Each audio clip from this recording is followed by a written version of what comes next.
Abrimos el tiempo de tertulia hoy con Fermín Ciaurriz, José Andrés Burguete y José Luis Uriz, con dos temas principalmente sobre la mesa: la financiación de las comunidades autónomas, el cupo vasco, el convenio económico y el planteamiento que hace el ministro Cristóbal Montoro, quien nos ha revelado la existencia de un informe crítico por parte de algunas comunidades autónomas con el régimen propio de nuestra comunidad foral. Hoy la presidenta Uxue Barkos ha cerrado filas, o ha dicho que pretende cerrar filas en favor de nuestro sistema propio. Vamos a ver si realmente el convenio económico es un derecho o es un privilegio que tiene Navarra. Fermín Ciaurriz, ¿qué tal? Bienvenido, buenas tardes. Buenas tardes. Gracias por acompañarnos, Fermín. Gracias a vosotros por invitarnos. Y además tienes mucho que ver, ¿no?, con ese convenio económico, ese régimen propio de nuestra comunidad. Intervine en la comisión negociadora del convenio cuando se aprobó en el año 90 y después en la modificación también que hubo posterior. Estaba entonces en el Parlamento y había una comisión de todos los grupos parlamentarios que era la que en alguna forma negoció ese convenio. Bueno, negoció, los técnicos eran los más importantes entonces en cuanto al fondo, pero nosotros éramos los que aprobamos en Madrid el convenio y luego aquí en Navarra. Bueno, pues abundaremos en ello, además con esos datos de primera mano, ¿no?, que tiene Fermín Ciaurriz. José Andrés Burguete, ¿qué tal? Buenas tardes. Hola, ¿qué tal? Muy buenas tardes. Bienvenido, Amaya. José Andrés. Pues bien hallada. Tema polémico y difícil de resolver por parte del Gobierno, ¿no? Bueno, sí, una patata caliente que se ha generado en estas fechas ya preelectorales, que yo creo que está siendo utilizado como un ariete contra el régimen fiscal vasco y el navarro, que no es lo mismo, aunque es similar, pero no es igual. Y en todo caso yo creo que sería bien utilizar la pedagogía para explicar al conjunto de la ciudadanía española que, pese a lo que digan los responsables de otras comunidades autónomas, Navarra no tiene ningún privilegio en el conjunto del Estado. José Luis Uriz, el Partido Socialista, por cierto, junto con Ciudadanos, son dos de los partidos más críticos con esta situación supuestamente favorable para Navarra y también para el País Vasco. José Luis Uriz, ¿qué tal estás? Bienvenido, buenas tardes. Buenas tardes, bien hallado. Bueno, el Partido Socialista todavía tiene dos lenguajes, ¿no? O sea, yo he oído a Pedro Sánchez antes de reunirse con Susana Díaz diciendo una cosa con la que estoy de acuerdo, sí, y luego hablaremos si queréis, y otra cosa diferente después de reunirse con ella. Pero vamos, yo creo que es un problema que habrá que resolver, pero que lo va a resolver el próximo gobierno que salga de las urnas el 20 de diciembre, que según la encuesta del CIS, pues lo probable es que sea un gobierno PSOE y Podemos, ¿no? Bueno, pues ahí tenemos las primeras, luego seguiremos hablando también del CIS, ¿no?, y los datos que arrojan esta encuesta, pero nos fijamos en el porqué. La proximidad de las elecciones del 20 de diciembre han podido motivar la revelación de este informe. ¿Vinculáis una cuestión polémica con una cuestión política concreta en nuestro país, Fermín? Sí, o sea, yo creo que el convenio siempre ha sido, y el concierto ha sido recurrentes en algunos momentos, pues para altos dirigentes, esencialmente del Partido Popular, pero también del Partido Socialista en algunos casos, y desde luego para algunas comunidades autónomas, que han considerado o consideran o de vez en cuando sacan a relucir que, bueno, que su financiación no les gusta como es y que Navarra y la Comunidad Autónoma Vasca tienen un privilegio, dicen ellos, en relación con esa financiación. Eso es, vamos, no querer entender ni la historia, ni querer entender lo que se ha hecho en este asunto, ni desde luego entender lo que es el convenio y lo que es el concierto, que no son privilegios en absoluto, sino que son la puesta al día de unos derechos históricos que tenía y que tiene la Comunidad Foral de Navarra y la Comunidad Autónoma. Eso ha sido así en el año 69, antes del año 68, antes de que hubiera Constitución, etcétera. Navarra tenía su propio convenio, Álava también mantenía un concierto que se lo mantuvo el régimen de Franco, y bueno, en alguna forma no es algo que ha nacido de repente. La Constitución lo que ha hecho es reconocer esa historia, esos derechos históricos y, por tanto, la capacidad de Navarra para poder autogobernarse en esa materia. Sí. ¿Qué se pretende? ¿Una homogeneización? ¿Prescindir quizá del régimen propio de las comunidades, como es el caso de Navarra? ¿Eso es lo que se vislumbra detrás de esta polémica? No, yo creo que, en mi opinión, todo esto viene con el lío de Cataluña, ¿no? Claro, Cataluña no solamente está planteando el tema de la independencia, sino que también estaba planteando anteriormente revisar el convenio, o sea, hacer un nuevo pacto fiscal, incluso igualarlo a Euskadi y a Navarra. O sea, por ahí va el tema, ¿no? Y yo creo que cuando se habla sobre esto es un tema de Estado. Y por tanto yo recomendaría a algunos políticos, por ejemplo a mi compañera Susana Díaz, que no lo mire en clave electoral en su lugar, en Andalucía, sino que lo vea como un problema de Estado. Es un problema de Estado que habrá que resolver a partir de diciembre y que habrá que resolverlo sin tocar Navarra y Euskadi y probablemente incluyendo a Cataluña. Y desde luego planteando una nueva una nueva reforma de la Constitución, un nuevo proceso constituyente, una segunda transición que lleve el país hacia un Estado federal plurinacional con una financiación, una cuestión fiscal equilibrada, pero reconociendo ciertos derechos que es compatible con que haya solidaridad con el resto de las regiones, ¿no? Existe cierto desconocimiento acerca de esto y utilizando a veces la demagogia, se comenta que Navarra no paga todo lo que tiene que pagar, pero quien está a favor del autogobierno dice que no es que no pague tanto como debe, sino paga más. Claro que sí, yo creo que como se ha señalado, este es un debate recurrente en etapas o en épocas preelectorales. Y yo de entrada lo que creo que es interesante resaltar es que la Constitución es un todo.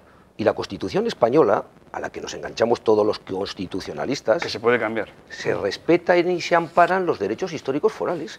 Y a partir de ahí, a lo largo de muchísimos años, Navarra es completamente solidaria, o más que el resto de las comunidades autónomas, porque no creo yo que el gobierno del Estado, el gobierno de la nación en su momento, cuando haga las cuentas todos los años con la Comunidad Autónoma Vasca y con la Comunidad Foral de Navarra, sea tan benévola que quiera beneficiar a los navarros y quiera beneficiar a los vascos. Ella hace la cuenta en negociación con la Comunidad Autónoma Vasca y con la Comunidad Foral de Navarra, y Navarra perfectamente colabora a las cargas generales del Estado. Y hoy mismo hay una información en la que la agencia de rating de Standard & Poor's señala y reconoce la buena gestión financiera de la Comunidad Foral de Navarra, que le hace subir su nivel o su calificación 2 peldaños. Eso yo creo que es lo que tenemos que hacer.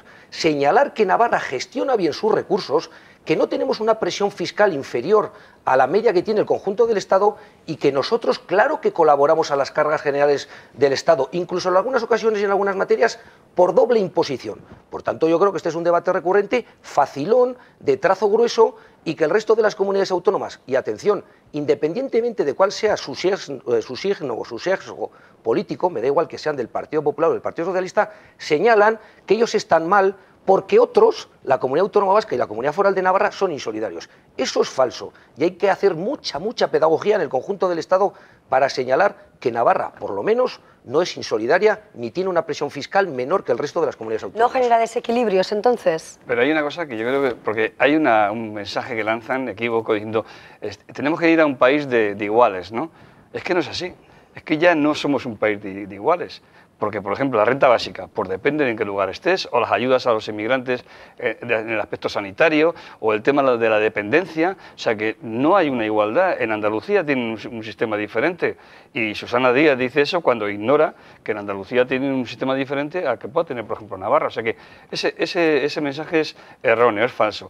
Pero yo avanzo más, yo miro hacia el futuro, respetando lo que son derechos históricos, en el caso de Navarra y Euskadi. Tenemos que también ver otra realidad que ha surgido, que es el tema de Cataluña, que una de sus patas de la posible solución, que no quiebre esa unión, sea también con un nuevo pacto fiscal, que probablemente tengamos que igualarlo a Navarra y Euskadi. O sea, por ahí, más luego el derecho a decidir y el tema del Estado federal plurinacional. Hay que solucionar el problema de que hay una parte del Estado, en Cataluña y en Euskadi menos, que no se encuentran cómodos en la España actual.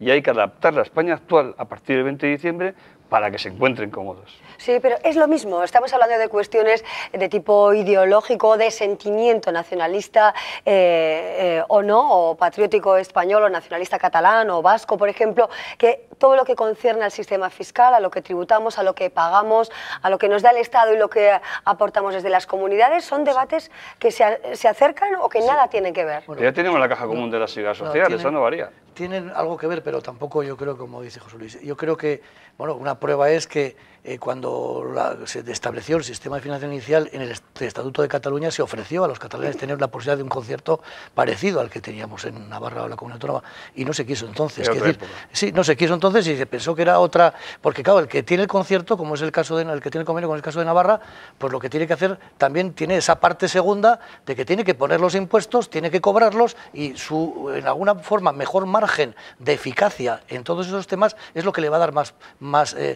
posibilidades de éxito después, porque hay que hacer luego unas comprobaciones con el Estado, hay que hacer unas comparaciones y ese margen mayor que puede tener Navarra en la eficacia y en la eficiencia de su actuación es la que nos puede dar un cierto margen. Esa situación, claro, hay algunos que no les gusta, porque ahora estamos, por ejemplo, también con un debate en Navarra sobre el tema impositivo, que no lo tienen en Andalucía ni en Extremadura, es decir, si Navarra quiere poner más impuestos, y hay unas teorías aquí de que no tenemos que pagar más que en los de otras, bueno, tenemos que pagar o tenemos que pagar menos o más o igual, igual en función de lo que queramos tener en Navarra. Y ese debate, que es muy de fondo y que es muy importante, pues se evita cuando son otros los que te ponen los impuestos y tú lo único que haces es cobrar de la caja común. Por eso yo creo que Navarra y la comunidad autónoma han tenido históricamente unos derechos que han llevado a este concierto y a este convenio, que según cómo se ejecute y cómo se ejercite puede servir para el mejor desarrollo de esas comunidades, y hasta ahora yo creo que ha ido sirviendo para esto. Pero bueno, en cualquier caso, yo creo que hay todos los grupos políticos de Navarra, por lo menos en los tiempos que yo conocí el convenio en aquellas negociaciones, y ahora yo creo que puede pasar exactamente igual si no hay otras cosas que cortocircuiten esa posibilidad, todos los grupos políticos están de acuerdo que es un tema que hay que mantenerlo, potenciarlo, y cuando llegue el momento de discutir el cupo y discutir su potenciación, pues yo creo que todos los grupos políticos en el Parlamento de Navarra tienen que estar o deben estar de acuerdo. Hoy precisamente la presidenta Uxue Barco se ha referido a esa necesaria unidad, ha hablado del sistema, ha dicho que no es un privilegio. Si os parece, vamos a recordar las palabras de la presidenta del Gobierno y continuamos analizando por qué tenemos este derecho, este autogobierno, esta fórmula de financiación y, de alguna manera, qué supondría también para Navarra el hecho de que desapareciera en el caso de que esto suceda en el futuro. Escuchamos a la presidenta. Para varias comunidades, el convenio económico navarro es un privilegio. Así se cuestionaba en el documento hecho público del departamento del ministro Montoro. Pero para Uxue Barcos esa valoración está lejos de la realidad. De ninguna manera un privilegio y mucho menos una herramienta de insolidaridad. Al contrario, es una obligación, es un ejercicio de responsabilidad y es una herramienta de solidaridad, como se viene demostrando incluso en los momentos más duros de la crisis. Barcos ha recordado que desde 2008 hasta la actualidad la aportación navarra por la vía del pago con cargo a convenio se ha visto incrementada en 100 millones de euros, pasando de los 490 de 2008 a los 590 millones de euros en el último de los pagos. Se incluyen, y esto lo anuncio porque será también materia de revisión, si lo que se busca es la revisión, se incluyen partidas por las que Navarra no debería contribuir. Por ejemplo, los intereses de toda la deuda del Estado. Barcos ha asegurado que Navarra defenderá con voz propia este convenio y por ello quiere contar con todos los grupos parlamentarios. Navarra ha de tener, y es la vocación de este Gobierno, una voz propia y diría que mucho más rotunda y contundente de lo que la ha tenido hasta ahora.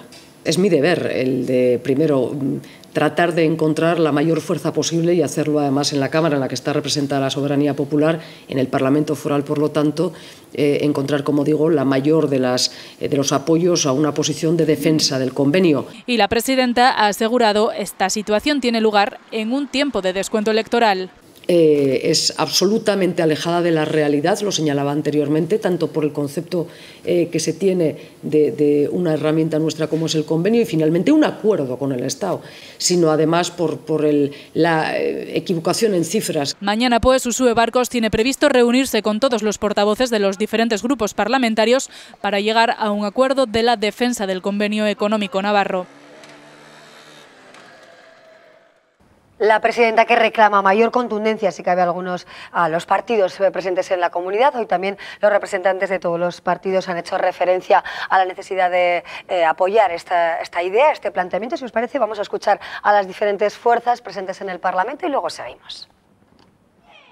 Los grupos de la oposición responden con contundencia a un tema que consideran es ya recurrente. UPN, desde luego, no va a tolerar ningún ataque al régimen foral de Navarra, no lo hemos hecho nunca y no lo vamos a hacer ahora. Y desde Navarra lo único que tenemos que decir es que no son unos privilegios, son unos derechos recogidos en la Constitución. Se basa en los principios de solidaridad y de una presión fiscal equivalente con el resto de España. Y aseguran que estas quejas sobre el convenio económico entre Navarra y el Estado atienden a intereses electoralistas. Tenemos un partido que es Ciudadanos, que está hablando de estas cosas, que ya anunció que quería, bueno, pues de alguna manera suprimir lo que era el régimen foral, la relación entre Navarra y el Estado. Vamos a ver cómo se posiciona ahora en las generales. Los socialistas navarros critican que el Gobierno central malmeta entre las comunidades. Los populares responden. Aquí Montoro lo que ha hecho es filtrar conversaciones privadas, ¿no? Ha intentado enredar en campaña electoral, pero el Partido Socialista tiene el tema muy claro, ya lo fijo en los acuerdos de Granada. Es una vieja reivindicación que va saliendo de vez en cuando, pero nosotros tenemos afortunadamente tanto al Gobierno de España con su presidente a la cabeza y al ministro Montoro, que han sido siempre defensores sin paliativos de estos derechos que amparan nuestro régimen foral navarro. Una vez más, los fueros del autogobierno navarro vuelven a estar en el punto de mira. Una vez más, ¿no? Como decía nuestra compañera Ainhoa Hernández en esta información, y ya son muchas, recordamos incluso la gamazada, ¿no? Si llegamos, vamos mucho más atrás, ¿no? Al siglo XIX. José Andrés, las palabras de la presidenta: pide contundencia y unidad a los partidos políticos de Navarra en defensa del convenio. Bueno, yo creo que la presidenta juega el papel institucional que en este momento le corresponde, y no solo de los partidos que forman parte del arco parlamentario. Yo diría que una labor de completa oposición a este tipo de posicionamientos y de defensa del autogobierno del conjunto de la sociedad navarra.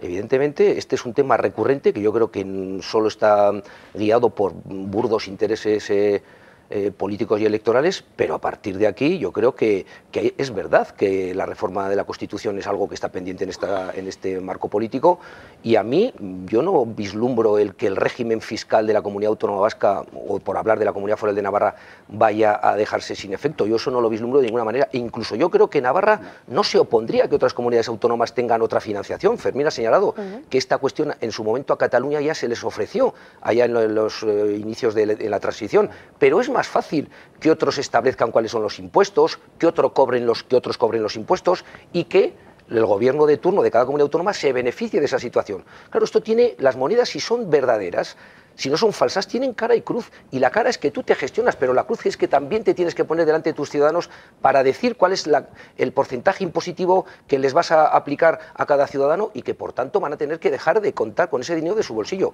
Por tanto, yo creo que este es un tema recurrente que no tiene mucho recorrido, pero sí que hay que hacer, insisto, mucha pedagogía y mucha altura de mira por parte de los responsables políticos. Una atención importante, ¿no?, a esa situación, José Luis y Fermín. Luego quiero que nos fijemos también en el papel de Ciudadanos, y si creéis que puede utilizar este elemento como clave también para desarrollar, ¿no?, su campaña electoral. Sí, bueno, el tema del lenguaje se utiliza a veces de manera tramposa, ¿no? Privilegio. ¿Qué es privilegio? ¿Qué significa la palabra privilegio? Es una situación excepcional que tiene carácter histórico, que unos derechos históricos que se recogen ahí, que nos beneficia porque posiblemente esté mejor el de Viana que el de Logroño. Eso sí, bueno, ¿eso se llama privilegio? Para mí no. Eso se llama respeto a unos derechos históricos que tienen unas consecuencias excepcionales, y punto. Yo creo que el 20 de diciembre estaremos en otro campo de juego y estaremos hablando de otros temas. Y este tema, de luego, estoy convencido que no se va a tocar ni en Euskadi, porque mira, nos va a dejar el Partido Popular dos problemas sin resolver: el tema de la paz y el tema de las tensiones centro-periferia. O sea, ya hay tensiones en Cataluña, no creo que el próximo gobierno quiera crear también tensiones en Navarra, decías tú lo de la gamazada, o en Euskadi. No va a haber ese tema. Al contrario, yo creo que será solucionar otros problemas como el de Cataluña a través de esos mecanismos, ¿no? Pero sí que es cierto, claro, que el tema, volviendo un poco a este asunto, ¿no?, el tema ideológico o de sentimiento patriótico es algo que quizá cala más en la población que todo lo que concierne a la economía y a la fiscalidad, quizá pues por desconocimiento, ¿no? Por eso dice también José Andrés lo de la labor pedagógica que deben hacer los políticos. ¿Crees que es así, Fermín? Que quizá no nos preocupamos tanto por esta cuestión cuanto por la otra. Yo creo que en algunos sitios, desde luego, desconocen lo que es esta situación. La reconocen y saben lo que les puede llegar de una forma o de otra, pero casi siempre pues confusa. Y llega, pues claro, Navarra hace no sé qué, porque Navarra tiene... Porque tal. Yo creo que esas imágenes que llegan al resto del Estado pues plantean esos problemas. ¿Hay un problema de identidad? Bueno, pues detrás puede haber un problema de identidad, pero que yo creo que no trasciende de ahí. Es decir, estos son unos sistemas que han tenido en Navarra y en la Comunidad Autónoma pues históricamente, desde hace 1000 años, y desde luego que se mantienen no por una cuestión puramente identitaria, sino por una cuestión también de forma de tener unos recursos, de activarlos y de tener una historia en el asunto. Yo creo que en Navarra concretamente, cuando se ha pretendido modificar, porque claro, una de las cuestiones que se puede ahora plantear es que efectivamente este globo sonda y esta campaña que se hace y tal, esa creación de mal ambiente en el Estado, luego sirva para que el gobierno que esté en Madrid, y ya pasó en alguna forma también en los tiempos que se negoció el convenio económico, luego viene la segunda parte, y es todo el tema de la negociación del cupo, que una cosa es que yo creo que no se van a atrever a modificar lo que es el convenio en sí mismo, ni el concierto, no van a meter ahí yo creo la cuchara, porque sería absolutamente irresponsable y además absurdo, pero sí pueden poner cortapisas para que luego el desarrollo de ese convenio económico, de ese concierto, pues tenga una serie de problemas problemas para los que lo tenemos en nuestro favor. Y en ese caso sí que puede haber problemas pues, con la negociación del cupo, con el reconocimiento de nuevos impuestos, con la forma de entender cómo son las circunstancias en relación con la Comunidad Europea, también en temas impositivos, etcétera. Es decir, que hay mucho campo para que, sin ir directamente a atacar el convenio o el concierto, que yo creo que eso sería absurdo, si se vaya haciendo un círculo alrededor para tratar de luego poner muchas más complicaciones a la hora de que se pueda hacer un desarrollo eficaz y necesario y justo de nuestra autonomía fiscal. Hay que leer entre líneas bueno, la posible unión de fuerzas o proximidad entre Ciudadanos y el Partido Socialista. ¿Tiene algo que ver en todo esto, en el discurso de Pedro Sánchez con Susana Díaz y el discurso de Albert Rivera a lo largo de bueno, pues las últimas fechas, ¿no? Desde las elecciones de Cataluña? Hombre, yo al secretario general del Partido Socialista Obrero Español, al señor Sánchez, le veo en una situación que él sabe que va a llegar a las elecciones, que no va a ser la lista más votada, y ha anunciado que, bueno, que aunque no sea la lista más votada, él no tiene impedimento en poder pactar o con Podemos o con Ciudadanos, pues para poder ser el presidente del Gobierno de España. Y en esa línea, claro, habrá que analizar cuáles son esos compañeros de viaje y cuáles son las exigencias que ponen encima de la mesa. Nosotros hemos visto tanto por parte de Ciudadanos en Andalucía como en la Comunidad Autónoma de Madrid o en Madrid, pues cómo han puesto cuestiones encima de la mesa importantes y los grupos mayoritarios han tenido que aceptar porque si no, no iban a poder ser investidos. A mí me preocupa esos compañeros de viaje porque tienen un discurso bastante antiforalista, seguramente desde el desconocimiento. Yo creo que no va a ser esa la línea de funcionamiento. Yo creo que Pedro Sánchez tiene muy claro, porque además ya digo, hoy la encuesta del CIS así lo marca, la inmensa mayoría, el 35-36% plantean, porque ya se ve, la sociedad ve que no va a haber mayorías absolutas y que va a haber necesidad de pactos, que el pacto que prefiere la ciudadanía es PSOE-Podemos. Y yo creo que en ese sentido, aparte que hay una presión, la izquierda en el PSOE se está rearmando, hay una mayor fuerza ahora que hace 4 años, entonces quiere decir que hay una presión también por ahí. Yo creo que por ahí va el asunto, o sea, y por ahí va a ir el asunto, pero además, te voy a decir más, yo creo que Pedro Sánchez sabe que ese problema de Estado que comentaba antes lo va a tener que resolver él, y que lo va a tener que resolver con miras de Estado. Yo recuerdo cuando se habla de Felipe González, que ahora, por ejemplo, está derivando, pues que él hizo una primera parte de sus años de mandato en clave de Estado. Y también lo hizo Zapatero. Yo creo que a Pedro Sánchez le toca la responsabilidad de resolver esos 2 grandes problemas en clave de Estado. Y sobre todo las tensiones centro-periferia. Y luego no pasa por crear más problemas en las tensiones centro-periferia, claro. O sea, yo creo que en lo que decía José Andrés en el tema, y también ahora José Luis, de relación con lo que pueda ocurrir en el Estado, esa labor de pedagogía que decías, y me parece que es fundamental, los que la tienen que hacer esencialmente son los que tienen posibilidades de hacerla, que son el Partido Socialista y el Partido Popular. Y claro, cuando aquí el Partido Socialista o el Partido Popular, todavía con más razón, sale diciendo que son los que defienden a Navarra y el fuero de Navarra y a la Navarra no sé qué, que gracias a que el Partido Popular tiene 180 y no sé cuántos diputados se puede dar. Lo que tienen que hacer es a todas esas comunidades que han salido ahora, que son del Partido Socialista y del Partido Popular esencialmente, explicarles todo esto. Y no, eso es lo que puede hacer en alguna forma que esa pedagogía tenga algún sentido. Porque lo que digamos los que aquí representamos otras ideologías y otras posiciones, pues bueno, siempre la van a tomar con ese criterio de la identidad, de no sé qué, de tal.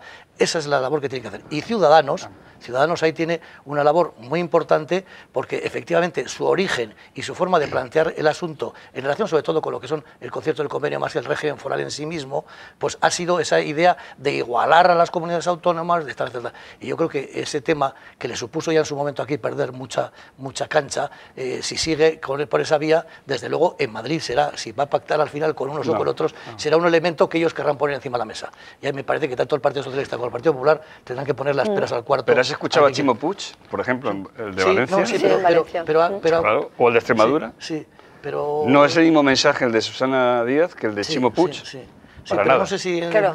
Pero ¿cuál es el mensaje, por tanto, ¿no? de los partidos? Porque aquí hemos escuchado a María Chivite, la secretaria general de los socialistas navarros, que hace un planteamiento de defensa, ¿no? de esta cuota de autogobierno. Luego vemos al Partido Socialista en Madrid con otro planteamiento.